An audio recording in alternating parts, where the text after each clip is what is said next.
يا صحابنا يا من تقولون لي كيف الشر قادم والفرج في عاطفة، بدت من السودان حرب وشواعف، من غزة العزة بداية خريفة،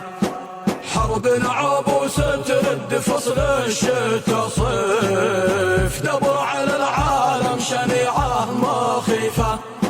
فيها السما تحمر نار وقواصف، والبحر يقطر دم ينزف نازفة،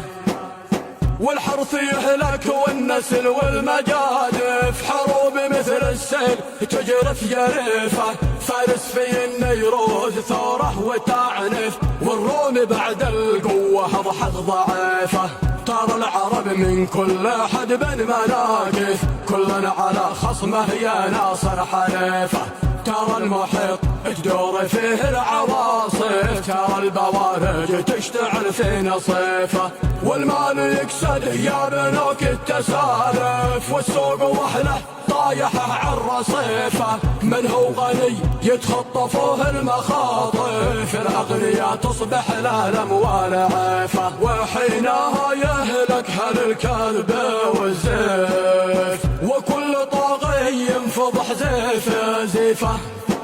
كل القوى تصبح تحت ضربات السيف، الله يهلك كل ظالم بسيفه، عناقات الأقران تصبح سوالف، كل ذي يصبح صاحبه يا قذيفه، الجوع ما يرحم هذا الحضر والريف، يتقاتلوا من أجل حبة رغيفة، وحينها الكل من غير تصنيف، يطلب ويتمنى خروج الخليفة، الوعد وعد الله ما هي تخالف، يتحقق الإلهام ذي في الصحيفة، يتشربوا حبه مع نسمة الطيف، وطيفهم يبقى من عزم لطيفه، عيونهم من شوقها له مذالف، أعظم من أشواق الوالف الوليفة، كل البشر يترقبوا صلاة الضيف، والمؤمن الصادق يهيئ لضيفه، من هو معه يرقى بروس المشارف، يسعد من يصبح معه في كنيفه، عيونهم من شوقها له مذالف،